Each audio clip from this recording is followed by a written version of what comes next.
B1 B2 তে আপনার 100% capability থাকা লাগবে। আপনি আমেরিকাতে যাবেন, ঘুরে আসবেন। এই বিষয়গুলো যারা আসলে এনশিওর করতে পারবেন তাদের ভিসা হওয়ার চান্সেস অনেক বেশি পরিমাণে থাকবে। আসসালামু আলাইকুম। আমেরিকান ভিসা সেন্টারের পক্ষ থেকে সবাইকে আন্তরিক শুভেচ্ছা ও অভিনন্দন। আপনারা জানেন যে আমেরিকান ভিসা সেন্টার দীর্ঘ ৭ বছর যাবত স্পেসিফিক B1 B2 ভিসা নিয়ে কাজ করছে। পাশাপাশি হচ্ছে আমরা প্রায় ২.৫ বছর যাবত হচ্ছে যে ফ্রি সেমিনার আয়োজন করি এবং এই সেমিনারটা বেসিক্যালি যারা কখনোই যেন মানুষ প্রতারিত না হতে পারে স্পেসিফিক এই B1 B2 ক্রাইটেরিয়াতে, এবং পাশাপাশি হচ্ছে আপনি এই প্রক্রিয়াটা কিভাবে আসলে জানবেন এই বিষয়টা নিয়েও আমরা আসলে সেমিনারে বলি, এবং পাশাপাশি হচ্ছে কত টাকা খরচ, কি বিষয় থাকে এই প্রত্যেকটা বিষয় নিয়ে কিন্তু আমরা আসলে সেমিনারটা করে থাকি। সো আমরা প্রতিনিয়তই আমাদের আপডেশনগুলা প্রতিনিয়তই প্রোভাইড করার জন্য চেষ্টা করি। সেটা ওভার দ্য সেমিনার বা ওভার দ্য ওই ফোন কনভারসেশন বা ওভার দ্য ভিডিও বা ওভার দ্য রাইটিং, যেকোনো একটা প্ল্যাটফর্মে আমরা আসলে করে থাকি। এবং আপনারা যারা আসলে আমাদের সাথে আসলে সংযুক্ত আছেন আমাদের পেজে বা আমাদের ইউটিউব চ্যানেলে, সো সবাই আমাদের অ্যাক্টিভিটি সম্পর্কে দীর্ঘদিন যাবতই জেনে আসছেন, এবং বাংলাদেশে একমাত্র প্রতিষ্ঠান আমেরিকান ভিসা সেন্টার যারা আসলে আমেরিকার এই B1 B2 ভিসা নিয়ে কাজ করে। এর বাইরে কিন্তু আমরা কোনো কান্ট্রিও কাজ করি না।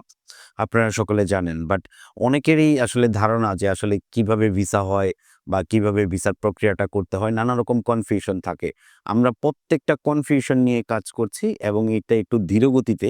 বাট আমরা প্রতিনিয়তই কিন্তু আপনাদের এই কোশ্চেনগুলোর অ্যান্সার আমরা আসলে নানানভাবে প্রোভাইড করার জন্য চেষ্টা করছি। অনেকে আসলে কোশ্চেন করেন, কোশ্চেনটা আসলে এমনভাবে করেন যে আমার কি ভিসা হওয়ার সম্ভাবনা আছে কিনা? বা আমরা একেকজন একেকভাবে আসলে কোশ্চেনগুলো করি, বা আমার ভিসা পাওয়ার এই সম্ভাবনা কতটুকু? বা মেক্সিমাম মানুষের ক্ষেত্রে আসলে যারা আসলে রিফিউজ হন, তারা কিন্তু কথাটা একটু অন্যভাবে বলেন। রিফিউজ আগে একভাবে বলেন, রিফিউজ হওয়ার পরে কিন্তু আরেকভাবে বলেন। সেটা হচ্ছে এরকম, যেমন হচ্ছে যে রিফিউজ হয় সে বলে যে ইউএস এম্বাসি যাকে ইচ্ছা ভিসা দেয়, যাকে ইচ্ছা ভিসা দেয় না।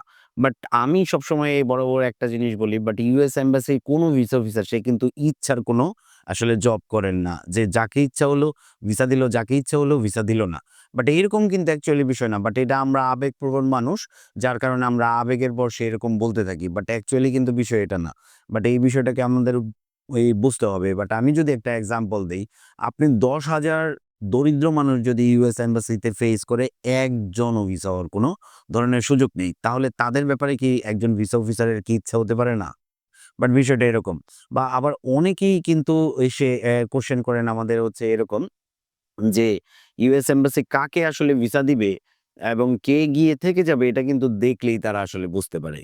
বাট এই কথাটাও কিন্তু 100% মিথ্যা। এই কারণে মিথ্যা, বাট আমরা যতদূর কাজ করি বা আমাদের কাজের অভিজ্ঞতার আলোক বা আমরা অনেক হিস্ট্রি শুনি সেগুলোর থেকে একটা পরিমাণ করে একটা আইডিয়াস আপনাদের সাথে আজকে শেয়ার করি। বিষয়টা হচ্ছে এরকম, আপনারা দেখবেন আপনাদের পরিচিত অনেকেই কিন্তু এই B1 B2 তে ভিসা করে ওখানে গিয়ে শিফট হয়েছে।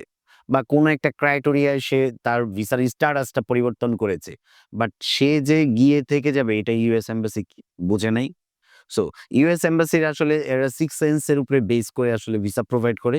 বাট সিক্স সেন্স দিয়ে আসলে বুঝতে চেষ্টা করে যে আপনার আসলে সে ভিসা আপনি গিয়ে ফিরে আসবেন কিনা। এই বিষয়টা আসলে সবসময় একজন ভিসা অফিসার এনশিওর করতে চায়।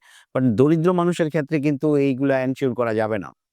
বাট এই কারণেই এনশিওর করা যাবে না, সে যখন আমেরিকাতে গেলে ওখানে কাজ করলেই কিন্তু অনেক টাকা পাওয়া যায়। বিষয়টা হচ্ছে এরকম। বাট এই মানুষ যেই মানুষের বাংলাদেশে ১০,০০০, ২০,০০০, ৩০,০০০ টাকা ইনকাম, তাকে কিন্তু সাধারণত ভিসা প্রোভাইড করবে না। সো আপনাদের আসলে এইভাবে চিন্তা করবে, এই ধরনের ব্যক্তি কিন্তু ভিসা পাবেন না।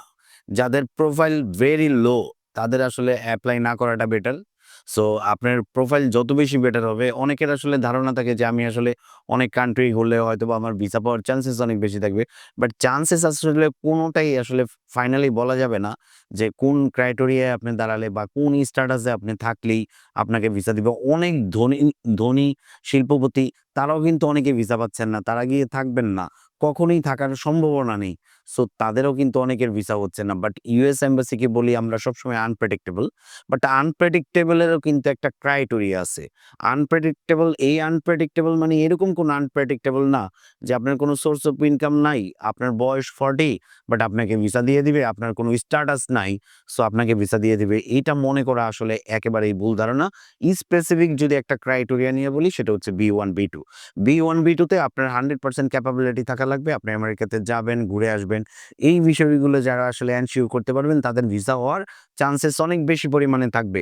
বাট এই পসিবিলিটি যদি আপনার DS-160 বা আদার্স আপনার কনভারসেশনেও যদি না থাকে তাহলে আপনার ভিসা হওয়ার কোনো ধরনের সম্ভাবনা নাই। বাট কেউ আপনাকে বলবে নানা রকম প্রলোভন দেখাবে। অ্যাকচুয়ালি বিষয় এরকম না। বাট আমি সবসময় বরাবর একটা জিনিস বলি যে আপনারা আসলে কম ঘুরে আসলে দাঁড়ান বেশি। বাট সেটা যেন প্রোফাইল আপনার সেম প্রোফাইলে দাঁড়ান। বাট প্রোফাইলটা কন্টিনিউয়াসলি কিন্তু পরিবর্তন করবেন না। তাতে আপনার ভিসা একটা ঝুঁকির মুখে পড়ে যাবে বা আপনার ইন্টারভিউটা ডে বাই ডে অনেক চ্যালেঞ্জের মুখে পড়বে। সো এই চ্যালেঞ্জ থেকে বের হওয়ার জন্য বেসিক্যালি কিন্তু আপনাকে এই পথগুলা অবলম্বন করতে হবে এবং এই ধরনের মানুষের ভিসা হওয়া না হওয়া, ঠিক আছে? এগুলার ক্রাইটেরিয়া আসলে ভাগ করতে হবে যে আপনাকে একজন লোভ দেখিয়েছে আমেরিকায় দাঁড়ালেই ভিসা হয়ে যাবে। অ্যাকচুয়ালি বিষয় এটা না। আবার অনেকে বলবে যে আপনি ভিসা পাবেন না। বিষয়টা এরকমও না। বাট ডিপেন্ড করতে হবে যে আপনার আসলে প্রোফাইলটা কেমন বা কেমন করে আপনার প্রোফাইলটাকে আপনি প্রোভাইড করছেন US embassy over the DS-160 এবং সেই DS-160 টাকে আমরা আসলে বলি সিলেবাস। এই সিলেবাস অনুযায়ী হচ্ছে কোশ্চেনগুলো আসে। সো আপনারা যদি আরো অনেক ইনফরমেশন আমাদের কাছে আসলে জানতে চান, ওভার দ্য ফোনে ইনফরমেশনগুলা জানতে পারেন বা আমাদের এই ফ্রি কনসালটেশন আছে। আপনি আমাদের অফিসে এসে আসলে এই কনসালটেন্সিটা নিতে পারেন বা আমাদের সেমিনারে যদি আসেন তাহলে বিস্তারিত জানবেন। সো এরপরে যদি কোনো আপডেশন আসে বা কোনো সাবজেক্ট ব্যাপারে সেই আপডেশন আমরা দিব। বাট আমাদের ইউটিউব চ্যানেলে সাবস্ক্রাইবার হবেন এবং আমাদের পেজে আসলে লাইক দিয়ে বা ফলো দিয়ে আমাদের কন্টিনিউয়াসলি আমাদের অ্যাক্টিভিটিগুলা সম্পর্কে আপনি অ্যাক্টিভ থাকবেন। তাতে আপনি অনেক ইনফরমেশন পাবেন, যেটা আপনার জন্য অনেক সহায়ক হবে। আপনার ভিসা পাওয়ার ক্ষেত্রে অনেক সহযোগিতামূলক একটা কার্যক্রম হবে। ধন্যবাদ। ভালো থাকবেন, সুস্থ থাকবেন।